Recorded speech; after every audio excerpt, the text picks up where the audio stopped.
Hello everyone, how are you. तो बच्चों, आज की जो हमारी टॉपिक है वो हमारे सॉल्यूशन चैप्टर की ही एक इम्पॉर्टेंट टॉपिक है और इस टॉपिक का नाम है सॉल्युबिलिटी। तो सॉल्युबिलिटी का क्या मतलब होता है? तो सॉल्युबिलिटी को हिंदी में कहते हैं जी विलेयता। सॉल्युबिलिटी, तो सॉल्युबिलिटी का डेफिनेशन मैंने लिखा है पहले से आपके लिए। तो सॉल्युबिलिटी का क्या मतलब होता है? तो solubility of a substance expresses the maximum amount of it which can be dissolved in a specific amount of solvent at a specific temperature। यानी कहने का क्या मतलब है कि जो अमाउंट होगा सॉल्वेंट का वो भी क्या होगा, स्पेसिफिक होगा यानी फिक्स होगा, और टेम्परेचर भी क्या होगा, स्पेसिफिक होगा यानी फिक्स होगा। कहने का क्या मतलब है कि अगर मान लीजिए कि हम 250 ml ऑफ वाटर लें, 250 ml वाटर ले लें, क्या ले लें, वाटर।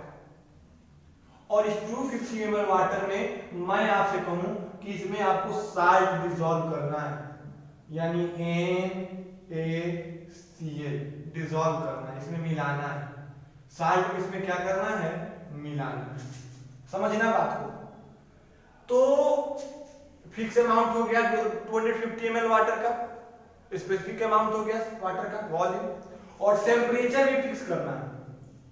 टेम्परेचर क्या लेंगे, तो रूम का टेम्परेचर, कमरे का तापमान, रूम टेम्परेचर यानी 25 डिग्री सेल्सियस, यानी टेम्परेचर में भी कोई चेंज नहीं करना है।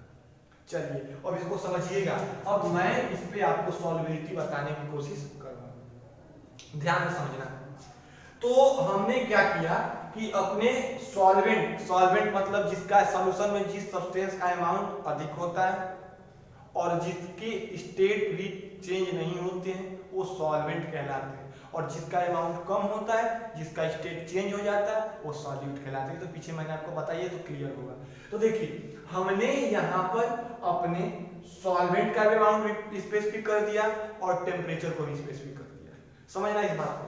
अब यहां से हमने नमक मिलाना शुरू किया। तो क्या 250 ml वाटर में हम नमक मिलाते जाएं तो क्या इसमें नमक अनलिमिटेड मिलेगा? कोई ऐसा है, कोई लेखा जोखा मिलेगा इसका? यानी क्या नमक कितना भी मिला सकते हो अनलिमिटेड? जियो का अनलिमिटेड पैक है, जितना उतना बात कीजिए, नहीं ना। यानी एक ऐसा समय आएगा कि इसमें इस सॉल्यूट का, जो नमक सॉल्यूट लिए हैं हम, ये आपका सॉल्यूट है और ये आपका वाटर सॉल्वेंट है। तो एक ऐसा समय आएगा कि इस सॉल्यूट का कॉन्सेंट्रेशन इस सॉल्वेंट में मैक्सिमम हो जाएगा और उसके बाद सॉल्यूट डिसॉल्व होना बंद हो जाएगा। यानी इस दिए गए टेम्परेचर पे और इस दिए गए वॉल्यूम में जो इस सॉल्यूट की अधिकतम मात्रा घुलाई जा सकती है किसी भी सॉल्वेंट में, दिए गए टेम्परेचर पे और फिक्स वॉल्यूम पे या फिक्स अमाउंट के सॉल्वेंट में सॉल्यूट की जो मैक्सिमम अमाउंट डिसॉल्व की जा सकती है या मिलाई जा सकती है, वही उस सॉल्यूट की, उस सब्सटेंस की, उस सॉल्यूट की सॉल्युबिलिटी कहलाती है। अगर मैं एक छोटा सा एग्जांपल आपको समझाऊं, अगर मैं मान लूं कि मैं एक सॉल्वेंट हूं, खुद को, मेरा पेट एक सॉल्वेंट है और मुझे भूख लगी है, ठीक, और रूम में मैं बैठ गया खाने के लिए रूम के टेम्परेचर में, और उस रूम के टेम्परेचर पे मैं खाना शुरू किया। तो उस रूम के टेम्परेचर पे मैं रोटी सब्जी जब खाना शुरू किया तो उस रोटी और सब्जी का जो मैक्सिमम अमाउंट हमारे पेट में जाएगा वही उस रोटी की सॉल्युबिलिटी होगी हमारे पेट में। 4 रोटी खा रहे हैं तो हमारी रोटी की सॉल्युबिलिटी हमारे पेट के लिए क्या हो जाएगी, 4। 6 खाएंगे तो 6। यानी किसी भी सॉल्वेंट में दिए गए टेम्परेचर पे सॉल्यूट का मैक्सिमम अमाउंट जो उसमें मिलाया जा सकता है, तो सॉल्यूट के मैक्सिमम अमाउंट को ही हम लोग सॉल्युबिलिटी कहते हैं। ये बात आपको समझ में आ रही है? तो देखो एक बात मैं आपको बताऊं कि सॉल्युबिलिटी कहां से आई। तो ये सॉल्युबिलिटी शब्द की उत्पत्ति लैटिन भाषा के शब्द से हुई। लैटिन वर्ड, जैसे हमारे हिंदी भाषा के शब्द होते हैं, अंग्रेजी भाषा के शब्द होते हैं, उर्दू के शब्द होते हैं, वैसे ही एक लैटिन देश की भाषा है, लैटिन भाषा है, उस लैटिन भाषा के शब्द से आया सॉल्वो, और इस सॉल्वो से सॉल्युबिलिटी की उत्पत्ति हुई। इस सॉल्वो का क्या मतलब होता है? which means to lose, जिसका मतलब क्या होता है? खो देना। which means to lose। समझ में आ रही बात आपको? यानी सॉल्युबिलिटी शब्द की उत्पत्ति लैटिन भाषा के वर्ड सॉल्वो से हुई, जिसका मतलब होता है लूज। लूज का क्या यहाँ पर रिलेशन है, क्या मतलब है, क्या रोल है? तो जैसे नमक को हम लोग क्या करेंगे, पानी के अंदर मिलाते हैं तो उसमें नमक जाके क्या हो जाता है? गायब हो जाता है, लूज होता है, खो जाता है, खो गया नमक। तो जो चीजें जा करके किसी सब्सटेंस में, जैसे कोई भी सॉल्यूट सॉल्वेंट में जाके डिसअपियर हो जाता है, गायब हो जाता है, खो जाता है, तो उस शब्द को हम लोग ग्रीक में लैटिन वर्ड में क्या कहते हैं? लैटिन वर्ड में उसको सॉल्वो कहते हैं, और इस सॉल्वो से हमारी सॉल्युबिलिटी की उत्पत्ति हुई। ये क्लियर है आपको बात? तो देखिए कि सॉल्युबिलिटी को इफेक्ट करने वाले कौन कौन से फैक्टर हैं। Factor affecting solubility, factor affecting solubility. तो सॉल्युबिलिटी को इफेक्ट करने वाले 3 फैक्टर हैं, कौन कौन से हैं? तो nature of solute and solvent, दूसरा है टेम्परेचर, और तीसरा है प्रेशर। समझिए, यानी सॉल्युबिलिटी को अफेक्ट करने वाले कौन कौन से फैक्टर हैं।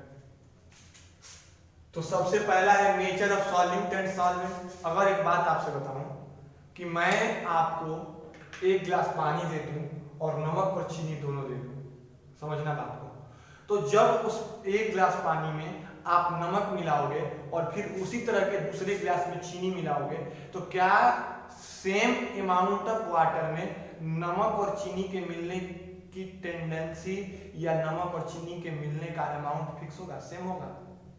आपका सीधा सा आंसर होगा कि नो। दोनों की मिलने की जो अमाउंट होंगे, घुलने के जो अमाउंट होंगे, वो अलग अलग होंगे। चीनी थोड़ा कम घुलेगा, नमक थोड़ा ज्यादा घुलेगा। ये क्लियर है? यानी नेचर ऑफ सॉल्यूट और सॉल्वेंट भी सॉल्युबिलिटी को अफेक्ट करते हैं। जैसे एक छोटा सा एग्जांपल मैं आपको दूं कि नमक को पानी में मिलाएं और नमक को तेल में मिलाएं, क्या दोनों में नमक बराबर मिलेगा? जी नहीं। यानी जब नेचर चेंज किए सॉल्यूट और सॉल्वेंट का, तो सॉल्युबिलिटी भी क्या हो जाएगी? चेंज हो जाएगी। नेचर के बाद आता है टेम्परेचर।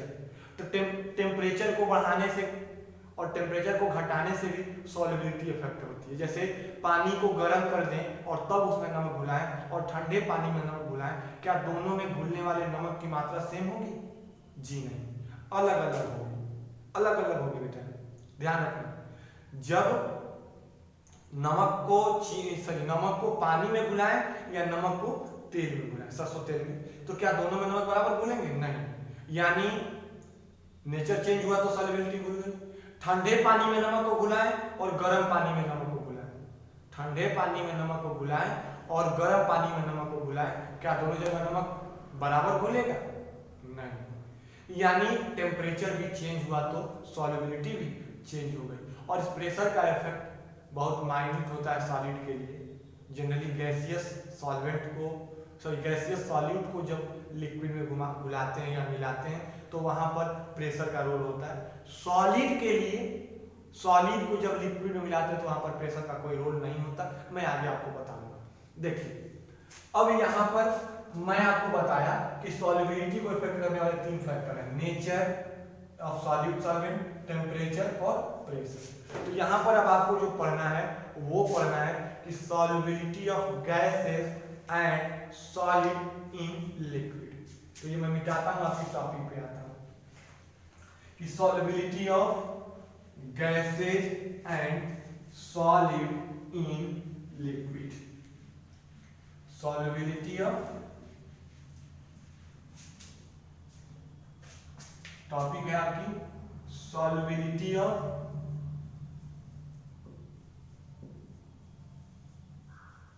और गैसेज। हाँ, तो देखिए अब हमें क्या पढ़ना है, अब हमारी जो टॉपिक है वो है सॉल्युबिलिटी ऑफ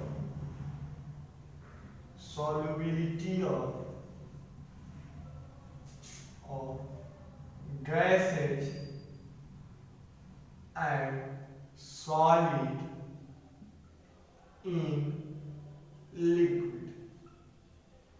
तो ध्यान दीजिएगा कि solubility of gases and solid in liquid आपको पढ़ना है। यानी गैस की सॉल्युबिलिटी लिक्विड में कैसे इफेक्ट होती है, कैसे चेंज होती है, और सॉलिड की सॉल्युबिलिटी लिक्विड में कैसे इफेक्ट होती है, कैसे चेंज होती है, इसके बारे में पढ़ना। तो आज मैं आपको जो पहला टॉपिक बताने जा रहा हूं बच्चों, वो टॉपिक है solubility of solid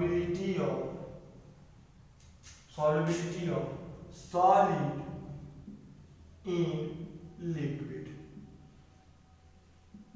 solubility of solid in liquid, यानी किसको मिला रहे हैं, सॉलिड को मिला रहे हैं। किसमें मिला रहे हैं, लिक्विड में। तो ये सॉलिड क्या हो गया हमारे लिए, सॉल्यूट। जिसको मिलाते हैं वो क्या हो जाता है, सॉल्यूट। और लिक्विड क्या हो गया हमारे लिए, सॉल्वेंट।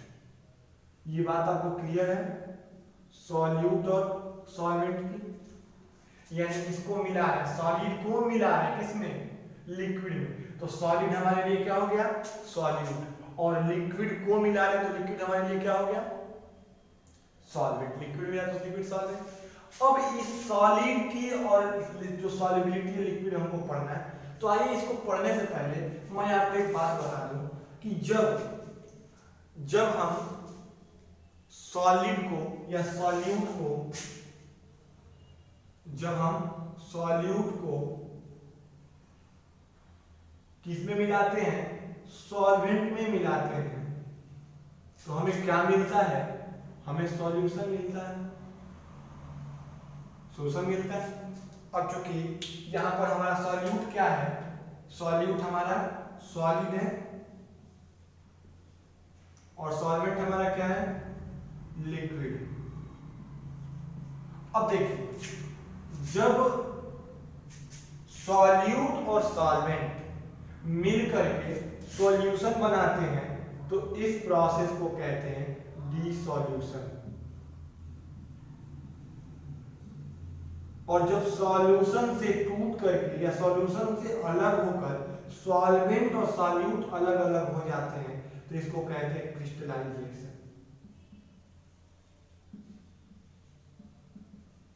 होता क्या है, ध्यान सुनेंगे कि जब किसी भी सॉलिड को या सॉल्यूट को हम लोग किसी सॉल्वेंट में मिलाते हैं, किसी लिक्विड में मिलाते हैं, जनरली सॉल्वेंट हमारा लिक्विड है, तो जब किसी सॉलिड को लिक्विड में मिलाते हैं तो होता क्या है कि जो हमारा सॉलिड होता है उस सॉलिड के पार्टिकल टूट कर, छोटे छोटे पार्ट में टूट करके उस लिक्विड के अंदर चले जाते हैं और उस लिक्विड में हमारे सॉल्यूट का कॉन्सेंट्रेशन बढ़ जाता है। हमारे सॉल्यूट का यानी सॉलिड का कॉन्सेंट्रेशन बढ़ जाता है। मैं फिर से रिपीट करता हूं कि जब किसी भी लिक्विड के अंदर हम लोग सॉलिड को मिलाते हैं, तो जब किसी लिक्विड के अंदर सॉलिड को मिलाते हैं तो इस सॉलिड के छोटे छोटे पार्ट टूट करके या छोटे छोटे पार्टिकल टूट करके उस लिक्विड के अंदर चले जाते हैं और उस लिक्विड में इस सॉलिड का कंसंट्रेशन बढ़ जाता है और हम इसी प्रोसेस को क्या कहते हैं, डिसोल्यूशन। यानी सॉलिड पार्टिकल यानी सॉलिड सॉल्यूट का टूट करके लिक्विड में मिल जाने की प्रक्रिया क्या कहलाती है, डिसोल्यूशन कहलाती है। जैसे आप लोग मिलाते हैं चीनी तो देखते हैं धीरे धीरे चीनी छोटी होती चली जाती है और जैसे जैसे चीनी छोटी होती है पानी की मिठास बढ़ती है ना।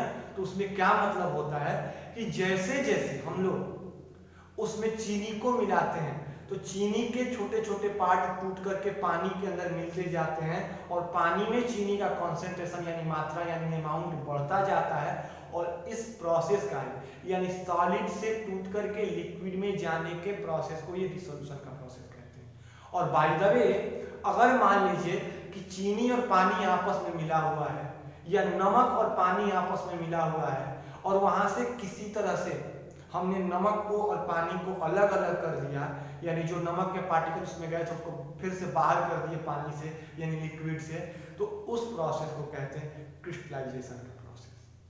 समझ में आ रही बात?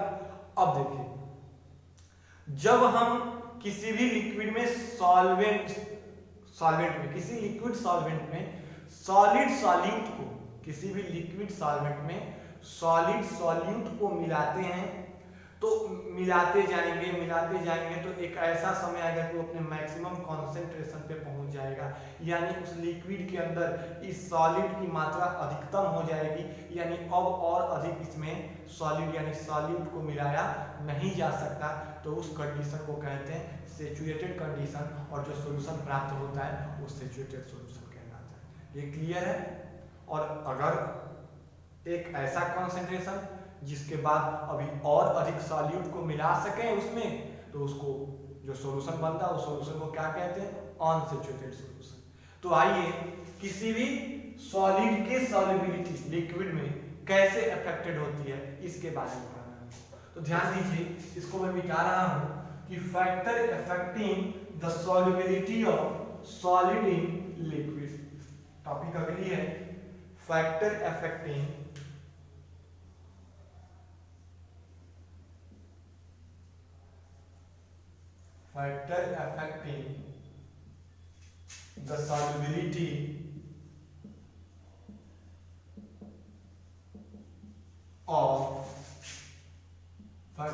the solubility of solid in liquid. Factor affecting the solubility of solid in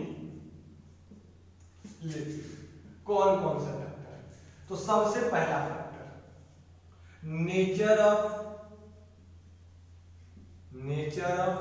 solute and solvent. Nature of solute and solvent, क्या सॉल्यूशन और सॉल्यूट के नेचर का क्या रोल होता है, ध्यान दीजिए। अब जैसे मैं एक बात आपसे पूछूं कि आप दोस्ती किससे करोगे, तो आपका सीधा सा जवाब होगा कि सर जिसके साथ हमारा मन मिले, जो हमारे लायक हो, हमारे जैसा हो, उसके साथ दोस्ती करेंगे। ऐसा तो होगा नहीं कि कोई पंडित जी पूजा पाठ करता है और उसकी दोस्ती चोर से हो गई है। एक टीचर की दोस्ती टीचर से ही हो सकती है, पुलिस वाले की दोस्ती पुलिस वाले से ही हो सकती है, पुलिस वाले की दोस्ती चोर से तो होगा नहीं। यानी इसके लिए nature of solute and solvent को सॉल्युबिलिटी कैसे, यानी नेचर ऑफ सॉल्यूट और सॉल्वेंट सॉल्युबिलिटी को कैसे अफेक्ट करते हैं, तो इसके लिए एक कॉन्सेप्ट आता है लाइक डिसॉल्व लाइक, यानी समान को समान ही भुलाता है, एक जैसा को एक जैसा ही भुलाएगा। कहने का क्या मतलब है कि जो हमारे सॉल्यूट होते हैं, ये सॉल्यूट सॉलिड के बारे में पढ़ना। सॉल्यूट कैसे हमारे, ये हमारे सॉल्यूट है सॉलिड, और सॉलिड दो तरह के होते हैं, आयनिक और कोवैलेंट। आयनिक मतलब पोलर और कोवैलेंट यानी नॉन पोलर। और जो हमारे सॉल्वेंट होते हैं ये भी दो तरह के होते हैं, पोलर सॉल्वेंट और नॉन पोलर सॉल्वेंट।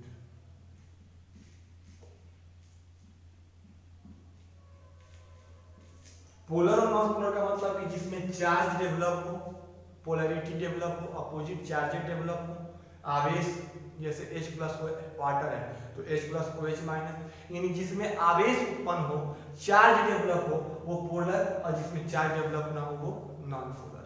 तो देखिए सॉल्यूट भी दो तरह के हो गए, आयनिक और कोवैलेंट, और सॉल्वेंट भी दो तरह के हो गए, पोलर और नॉन पोलर। आयनिक सॉल्यूट क्या होते हैं, तो NaCl,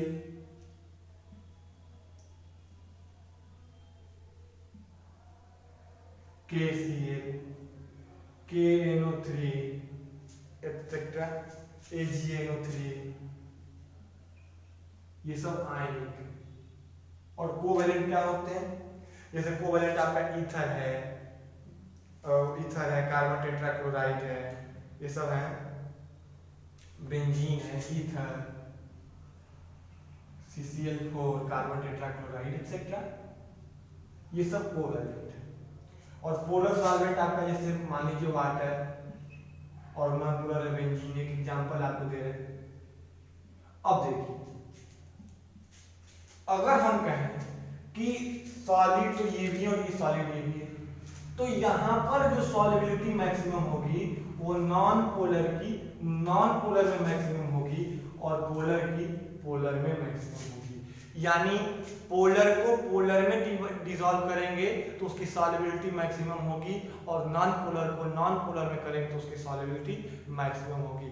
कहने का क्या मतलब है कि अगर कोई सॉल्यूट हमारा पोलर है तो किसमें आसानी से घुलेगा, पोलर सॉल्वेंट में, और अगर सॉल्यूट नॉन पोलर है तो किसमें आसानी से घुलेगा, नॉन पोलर में। समझ में आ रही बात हमारी? यानी अगर सॉल्यूट पोलर है तो सॉल्वेंट भी पोलर होगा, यानी पोलर सॉल्यूट की पोलर सॉल्वेंट में सॉल्युबिलिटी मैक्सिमम होगी और नॉन पोलर सॉल्यूट की नॉन पोलर सॉल्वेंट में सॉल्युबिलिटी मैक्सिमम होगी। समझ में आ रहा है? जैसे को तैसा, यानी जो जैसा होगा उसी प्रकार के सॉल्यूट और सॉल्वेंट दोनों के नेचर सेम होने चाहिए। अगर हम ये कहें कि इस NaCl को बेंजीन में घुलाएं तो इसकी सॉल्युबिलिटी क्या होगी, नहीं होगी, वो घुलेगा ही नहीं, क्योंकि नमक पोलर है और बेंजीन नॉन पोलर है। अब ये कहें कि एथर को वाटर में घुलाएं तो ईथर या कार्बन टेट्राक्लोराइड को वाटर में घुलाएं तो घुलेगा नहीं, घुलेगा। क्यों? क्योंकि इसके नेचर क्या है, डिफरेंट है। तो सॉल्युबिलिटी कैसे इंक्रीज होगी, तो जब पोलर को पोलर में घुलाएंगे तो सॉल्युबिलिटी बढ़ेगी और नॉन पोलर को नॉन पोलर में घुलाएंगे तो सॉल्युबिलिटी बढ़ेगी, अन्यथा सॉल्युबिलिटी घटेगी। क्लियर है ये बात? यानी नेचर पे भी डिपेंड करता है। जिस नेचर का सॉल्यूट होगा उसी नेचर का सॉल्वेंट भी चाहिए, और जिस नेचर का सॉल्वेंट होगा उसी नेचर का सॉल्यूट भी चाहिए। ये क्लियर है? आप चलिए अब दूसरा है effect of temperature. Effect of temperature, effect of temperature, ध्यान दीजिए, दूसरा फैक्टर इफेक्ट ऑफ टेम्परेचर। हाँ, तो देखिए अब अगली टॉपिक आपकी क्या है कि effect of temperature on solubility of solid in liquid, यानी किसी भी सॉलिड की लिक्विड में सॉल्युबिलिटी पर टेम्परेचर का क्या इफेक्ट पड़ता है। तो बेटा आपको एक चीज बता दूं कि किसी भी सॉलिड की लिक्विड में जब सॉल्युबिलिटी की बात करें तो वहां पर टेम्परेचर का बड़ा ही अहम योगदान होता है, एक मार्क्ड इफेक्ट होता है। टेम्परेचर है मार्क्ड इफेक्ट, इसका एक बहुत ही अहम योगदान होता है, मार्क्ड इफेक्ट, अहम योगदान होता है। कैसे? तो देखिए एक बात आपको बताऊं कि किसी भी सब्सटेंस की सॉल्युबिलिटी या तो टेम्परेचर के साथ बढ़ सकती है या तो घट सकती है, यही ना तो होगा, या तो बढ़ेगा या तो घटेगा। तो देखें कि कुछ ऐसे भी सब्सटेंस हैं, कुछ ऐसे भी सब्सटेंस हैं जिनको हम जब किसी लिक्विड में, किसी सॉलिड को जब किसी लिक्विड में मिलाते हैं तो टेम्परेचर को बढ़ाने पर उनकी सॉल्युबिलिटी बढ़ जाती है। और कुछ ऐसे सब्सटेंस हैं कि जिनको लिक्विड में, कुछ ऐसे सॉलिड हैं जिनको लिक्विड में मिलाने पर टेम्परेचर अगर बढ़ाएंगे तो उनकी सॉल्युबिलिटी घट जाएगी। तो देखें मैं आपको एक बात बता दूं कि कोई भी प्रोसेस अगर टेम्परेचर से रिलेटेड प्रोसेस है तो टेम्परेचर रिलेटेड दो प्रोसेस होते हैं, टेम्परेचर रिलेटेड प्रोसेस दो तरह के होते हैं। पहला होता है बेटा एंडोथर्मिक,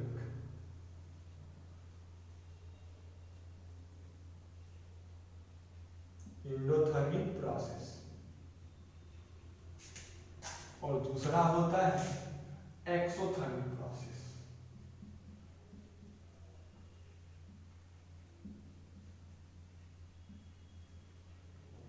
ध्यान दीजिएगा। अब देखिए हम क्या बताएं आपको कि सॉल्यूट प्लस सॉल्वेंट को मिलाने पर सॉल्यूशन बनता है। बताया ना, यहां भी वही चीज कि जब सॉल्यूट प्लस सॉल्वेंट मिलाते हैं तो सॉल्यूशन बनता है। अब देखिए ध्यान दीजिए, एंडोथर्मिक में क्या होता है, तो हीट एब्जॉर्बिंग प्रोसेस। और एक्सोथर्मिक का क्या मतलब होता है, तो एक्सोथर्मिक का मतलब होता है हीट, इधर लिखूं, heat releasing process, heat releasing process, यानी जिस प्रोसेस में हीट निकल रहा हो, जिस प्रोसेस में हीट निकल रहा हो वो प्रोसेस एक्सोथर्मिक, और जिस प्रोसेस में हीट एब्जॉर्ब हो रहा हो यानी हीट लग रहा हो वो आपका एंडोथर्मिक प्रोसेस। तो जब किसी भी सॉल्यूट और सॉल्वेंट को मिलाएंगे, जब किसी भी सॉल्यूट और सॉल्वेंट को मिलाएंगे और अगर प्रोसेस एंडोथर्मिक यानी हीट देने पर वो प्रोसेस हो रहा है, यानी हीट एब्जॉर्बिंग प्रोसेस है, जब सॉल्यूट और सॉल्वेंट को मिलाएं और सॉल्यूट और सॉल्वेंट के मिलाने का प्रोसेस एंडोथर्मिक हो तो वहां पर टेम्परेचर बढ़ाएंगे तो सॉल्युबिलिटी बढ़ेगी। और अगर कहीं सॉल्यूट और सॉल्वेंट को मिलाएं और वो एक्सोथर्मिक प्रोसेस हो यानी हीट उससे निकल रहा हो तो वहां पर हीट बढ़ाएंगे यानी टेम्परेचर बढ़ाएंगे तो सॉल्युबिलिटी घटेगी। जैसे एग्जांपल है, कुछ एग्जांपल आपको मैं दूं कि जैसे NaCl, KNO3 एटसेट्रा, जब ऐसे सब्सटेंस जैसे NaCl, KCl के बाद Ki एटसेट्रा, ये ऐसे सब्सटेंस हैं, ये सब ऐसे सब्सटेंस हैं कि जब इनको हम लोग किसी सॉल्वेंट में मिलाते हैं तो ये एंडोथर्मिक यानी इनके मिलने का प्रोसेस, डिसॉल्व होने का प्रोसेस एंडोथर्मिक होता है। तो यहाँ पर जब टेम्परेचर बढ़ाएंगे तो सॉल्युबिलिटी भी बढ़ जाएगी। लेकिन कुछ ऐसे भी सब्सटेंस हैं आपके, कुछ ऐसे भी सब्सटेंस हैं जिनकी सॉल्युबिलिटी टेम्परेचर को बढ़ाने पर घटती है। जैसे मान लीजिए कि सोडियम कार्बोनेट है, एग्जांपल है Na2CO3 या आपका CeSO4 होल थ्राइस, CeSO4 का होल थ्राइस एटसेट्रा, ये सब है। तो जब इन सब सब्सटेंस को किसी सॉल्वेंट में मिलाते हैं, ये सब सब्सटेंस जब किसी सॉल्वेंट में मिलाए जाएंगे तो यहाँ से हीट रिलीज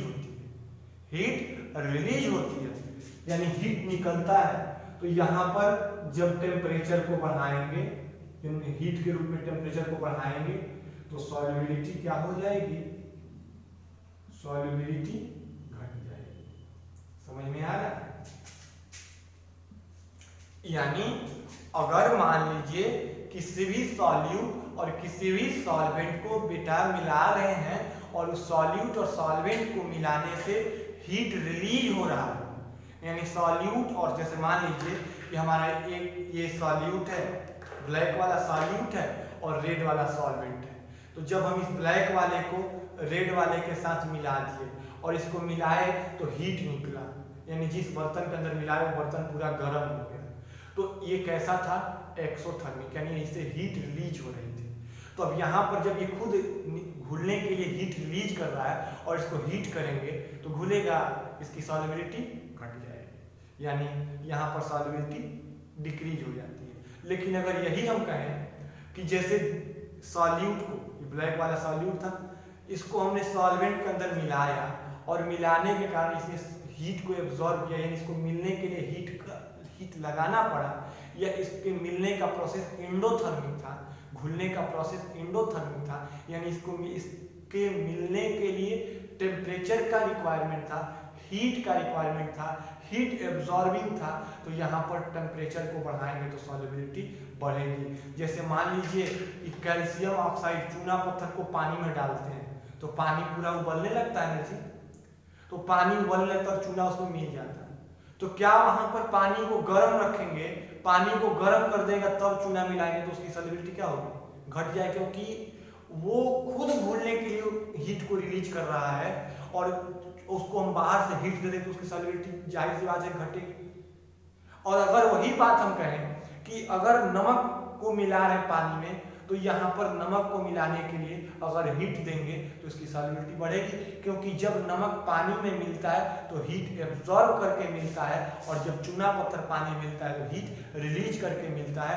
तो अगर किसी सॉल्यूट और सॉल्वेंट के मिलने का प्रोसेस एंडोथर्मिक है तो वहां पर टेम्परेचर बढ़ाने पर सॉल्युबिलिटी बढ़ेगी, और अगर एक्सोथर्मिक है तो वहां पर टेम्परेचर बढ़ाने पर सॉल्युबिलिटी घटेगी। जैसे NaCl, KCl जितने भी आयनिक सब्सटेंस या आयनिक सॉलिड है वो सब एंडोथर्मिक प्रोसेस में डिसॉल्व होते हैं, तो वहां पर टेम्परेचर बढ़ाने से उनकी सॉल्युबिलिटी बढ़ती है। और कैल्शियम के जितने भी साल्ट हैं, कार्बोनेट है, नाइट्रेट है, या जितने भी कार्बोनेट है, सल्फेट है, इन सबको अगर हम किसी लिक्विड में डिसॉल्व करें, कार्बोनेट, सल्फेट, इस मैक्सिमम कार्बोनेट और सल्फेट जब किसी भी लिक्विड में डिसॉल्व किए जाते हैं तो उनके डिसॉल्व होने पर हीट रिलीज होता है, यानी वो हीट को छोड़कर हीट को रिलीज करके डिसॉल्व होते हैं, तो वहां पर टेम्परेचर यानी कि हीट के रूप में टेम्परेचर को बढ़ाएंगे, हीट के रूप में टेम्परेचर को बढ़ाएंगे तो सॉल्युबिलिटी घटती है। यानी टेम्परेचर को बढ़ाने पर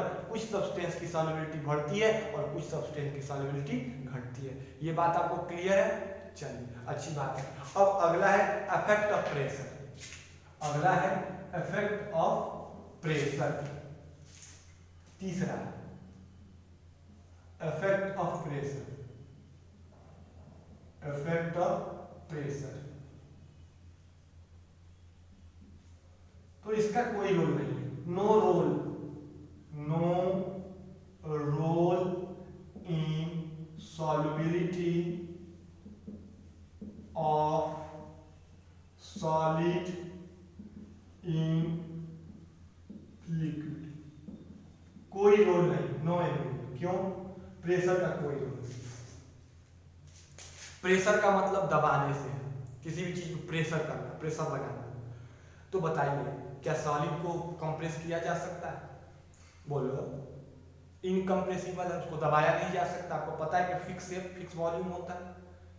और पानी भी, जो वाटर लिक्विड भी है, वो लेस कंप्रेसिबल होता है। यानी दोनों में कंप्रेसिबिलिटी फैक्टर सॉलिड और लिक्विड दोनों में बहुत ही कम है, यानी नेग्लिजिबल है, हाईली इनकम्प्रेसिबल है। यानी सॉलिड को और लिक्विड को दबाया नहीं जा सकता, यानी ये इनकम्प्रेसिबल होते हैं। क्यों? क्योंकि इनकम्प्रेसिबल है, इनकम्प्रेसिबल, दबाए नहीं जा सकते। तो जब ये इनकम्प्रेसिबल है तो यहाँ पर प्रेशर का कोई इफेक्ट सॉल्युबिलिटी पर नहीं पड़ता। यानी कोई पूछेगा कि सॉलिड की सॉल्युबिलिटी को प्रभावित करने वाले कौन कौन से कारक हैं, कौन कौन से फैक्टर हैं, तो बेटा सीधे आप बताओगे कि nature of solute and solvent. क्यों? क्योंकि अगर पोलर सॉल्यूट है तो पोलर सॉल्वेंट में डिसॉल्व होगा, और नॉन पोलर सॉल्यूट है तो नॉन पोलर सॉल्वेंट में डिसॉल्व होगा। यानी नेचर पे सॉल्युबिलिटी डिपेंड करती है। टेम्परेचर का क्या इफेक्ट होता है? तो टेम्परेचर का बड़ा ही अहम योगदान होता है सॉल्युबिलिटी में। क्यों? क्योंकि अगर किसी भी सॉल्यूट और सॉल्वेंट के मिलने का प्रोसेस अगर एंडोथर्मिक है तो टेम्परेचर बढ़ाने पर उसकी सॉल्युबिलिटी बढ़ेगी, और अगर एक्सोथर्मिक है तो टेम्परेचर बढ़ाने पर उसकी सॉल्युबिलिटी घटेगी। और प्रेशर का तो सॉलिड और लिक्विड लेस कंप्रेसिबल यानी इनकम्प्रेसिबल होता है, उनको दबाया ही नहीं जा सकता, तो वहां पर प्रेशर का कोई रोल नहीं होता। तो आज के लेक्चर के लिए बेटा इतना ही। फिर अगले लेक्चर में मिलेंगे solubility of gas in liquid, और इसको प्रभावित करने वाले कौन कौन से फैक्टर हैं, इन सब के बारे में पढ़ेंगे। एक नया लॉ भी वहाँ पे आपको मिलेगा, हेनरी लॉ, राउल्ट लॉ, तो उन सब के बारे में आपको पढ़ना है। तब तक आप सबको जय हिंद, जय भारत, बाय बाय।